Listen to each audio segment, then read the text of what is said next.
We live in a world where often when people think about visioning the future, they vision stuff. So you have a vision of the car you want, or you have a vision of an amount of money you want, or you have a vision of a home you want. And you see this with people with their vision boards. Mm-hmm. What's your take on that? And is that the right type of visioning? And what is the right type of visioning? Well, we do so many different variations because I think people integrate information differently. And all of those cars and homes and whatever that is, are symbols of what it looks like when a person actually arrives at this concept called abundance, right? So if those things help them to associate with something that creates a feeling of abundance, and they're building their vision board to help them to get clear on their intent, then that's fine, because they're associating objects or things or material things that they'll say, that's when I know that I'm abundant. That's fine. Other people will say, look, abundance just means that I have more than I need, and I'm happy with that. And for them, there's a feeling that is associated with that. And when they begin to dream about their future, they may see themselves in a scene or see themselves a certain way.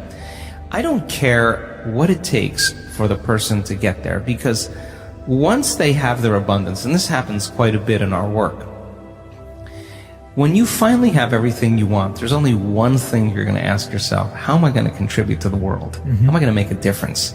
So we use different tools to help people to get to that point. But if the person's doing the vision board and they're saying, when I get my new car, I get my new house, I get my new relationship, then I'm going to feel so great. Well, then they're back to the program, waiting for it to happen for them to feel the emotion. They're believing their outer world has to change in order for them to feel better. There's no effect of drawing the experience to you with that way. So the person has to use those tools to get them into the emotional state for them to feel like it's already happened. Now think about this.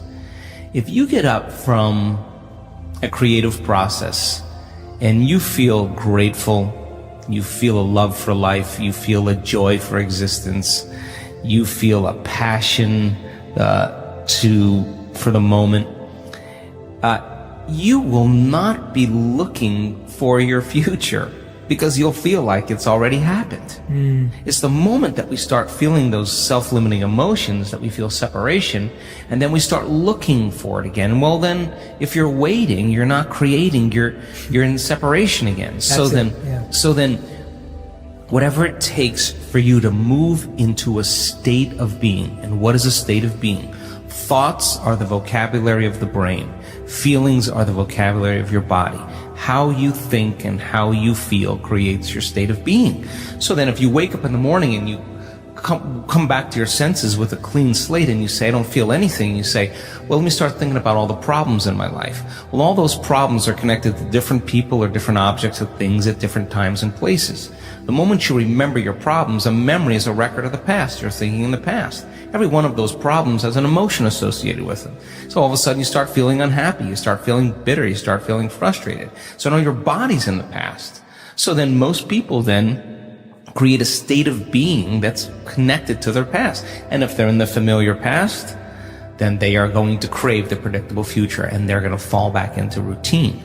So then we want people then to get very clear on that vision of their future, however they do it, and begin to combine that clear intention with an elevated emotion. And the stronger the emotion they feel from the vision they're creating, the more altered they feel inside of them, the more they're going to pay attention to the pictures in their mind. And now they're remembering their future. And biologically, it's exactly the same as remembering your past. In fact, if you're not being defined by a vision in the future, it means you're making your past more real than your future. You're falling in love with your past. You're more in love with your past than you are with your future. That you're believing in your past more than you're believing in your future. When you get to that moment where you have that feeling, that's your compass, because that feeling is going to drive your behaviors. It's going to drive more of those thoughts. And when you feel that feeling and it's visceral, No person, no thing, no experience will stand in the way between you and that vision. And you will be initiated by the universe into wealth. You will be initiated into health. You'll be initiated into freedom. Those people, all those people that have healed themselves of all those different health conditions, they are so humble and so happy, and they feel so great that they would never trade this feeling because of what you thought of them. They've left that program behind a long time ago. They actually don't care how you think of them. They actually are so happy with themselves that they're no longer dependent on anything outside of them. Now, I think that's a really important moment, because that's the moment we give people permission in our lives to do the same, right? And I think that more and more people are beginning to figure that out as they do this work.